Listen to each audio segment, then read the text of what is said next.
In line with what Tim was just talking about, the Grin technologies, nanotechnology is one of those, robotics, artificial intelligence, and nanotech. There's an article, November the 3rd, 2020, when we had that thing called, they call an election.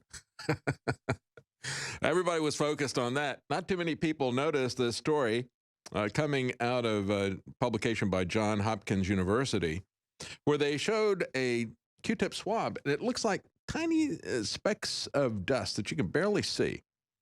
And they call it a theragripper, about the size of a speck of dust, inspired by a parasitic worm that digs its sharp teeth into the host's intestines.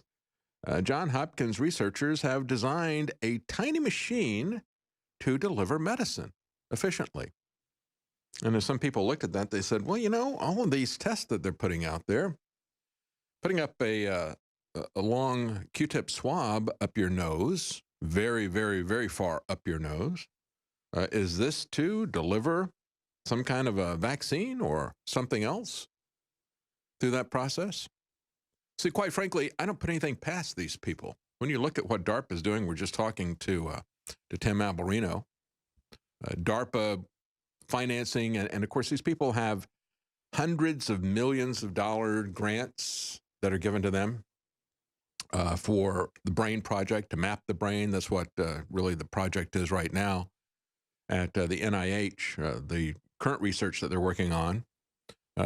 Genetic stuff, they've been doing that for a while, and that was Francis Collins' reward, his Human Genome Project.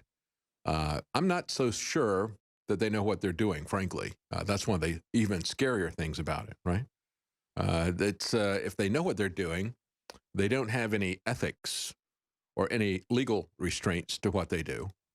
But then there's also the aspect of it that these people are just kind of blindly groping in the dark with things as well. Because when they came out of that, they had a very high percentage of the DNA that they call junk DNA. Well, it doesn't do anything. No, actually it does. It just means that you don't understand what God's done. You're not as clever as you think you are.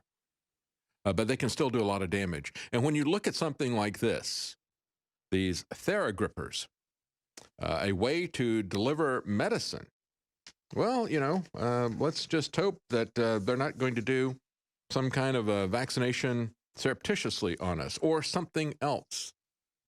And we should be very, very concerned about the fact that, again, for the first time, let me just underscore this again, this new vaccine, I don't know if the virus is novel, but I'm telling you the vaccine is. They've never had any product before. Moderna created their organization 10 years ago and to do messenger RNA modification. They've never had a therapeutic or vaccine ever as a product. And now, as part of this warp speed race, again, technological race, what could possibly go wrong with that? Because of that, not only is Moderna going to put out their very first product ever using a technique that has never, ever been done before, but now also Pfizer is using the same tactic on that as well.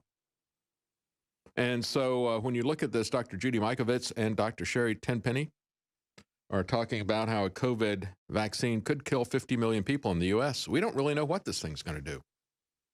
They don't really know either. They've never done anything like this before, and they haven't tested it.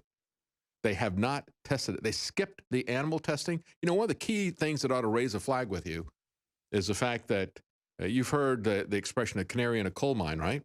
Why'd they put a canary in the coal mine? Well, because it would be affected by the release of gases there before the humans would be. Have a faster metabolism rate and so forth. One of the reasons why you do animal tests, because you can see the adverse effects more quickly. So they skipped that for this vaccine. And they're going to just test this on everybody. We'll be right back. Stay with us.